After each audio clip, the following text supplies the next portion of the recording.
Selanjutnya ada nomor 5, kriteria penggolongan negara maju dan berkembang dapat dilihat dari kriterianya sebenarnya ada beberapa macam, dan kita mengambil beberapa contoh, beberapa kriteria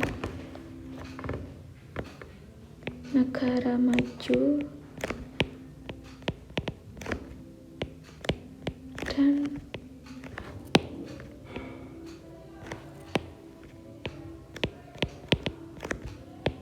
berkembang.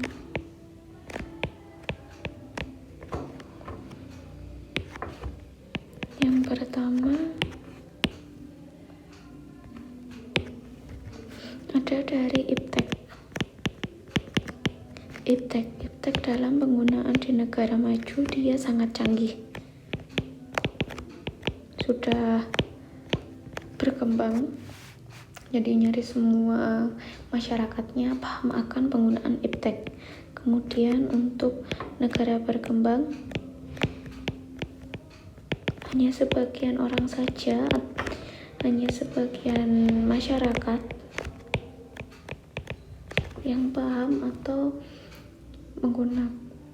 dari sebuah negara itu yang menggunakan teknologi super. Masyarakat atau negara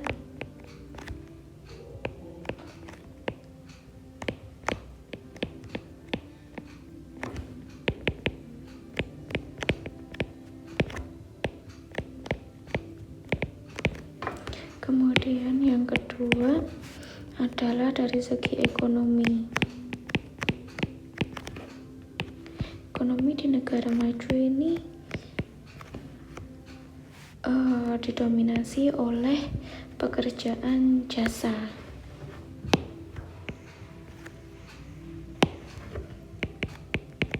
Yang banyak skills, banyak jenis jasa yang bisa diterima, yang bisa dimanfaatkan, atau mungkin untuk penunjang perekonomian itu banyak jasa, bukan hanya satu atau dua jenis pekerjaan saja, melainkan banyak. Kalau negara berkembang biasanya lebih hanya cuma satu yang difokuskan. Jadi misalnya dari yang didominasi oleh negara-negara yang mata pencahariannya sebagai petani atau daerah agraris. Kemudian yang ketiga ada dari pendapatan.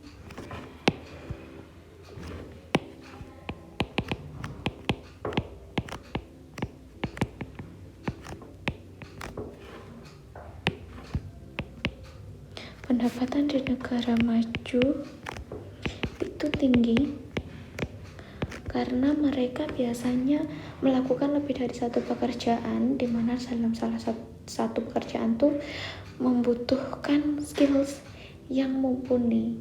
Jadi mereka rata-rata mendapat multi skills ini selain didapat dari pendidikan yang tinggi, mereka juga melakukan secara otodidak, tapi pendidikan di sana juga tinggi. Di negara berkembang pendapatannya adalah rendah, pendapatan per kapita.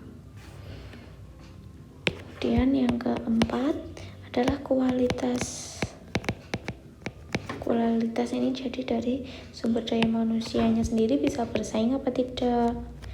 Di negara maju pendidikan itu diutamakan, sehingga ketika pendidikan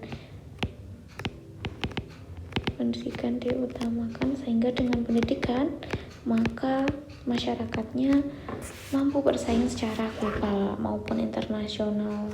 Kemudian dalam negara berkembang, pendidikan di Indonesia bagaimana? Pendidikannya itu rendah karena tidak semua lapisan masyarakat memiliki pendidikan yang mumpuni atau memiliki pendidikan yang kualitasnya bagus. Nah, dari sini kriteria penggolongan negara maju dan berkembang dapat dilihat dari penggunaan teknologi yang canggih. Negara maju, ya. Kemudian sektor perekonomian di bidang agraris, yang di bidang agraris tadi kan dalam segi perekonomian adalah negara berkembang. Soalnya adalah jangan lupa negara maju dan berkembang, kriteria penggolongan. Berarti kan bisa dua-duanya. Iya, terus kemudian pendapatan per kapita yang tinggi. Iya, jelas di negara maju per kapita pendapatannya tinggi, di berkembang rendah. Kemudian kualitas penduduk yang rendah. Iya, benar. Itu terdapat dari kualitas penduduk. Jadi jawaban 1, 2, 3, 4 benar semua.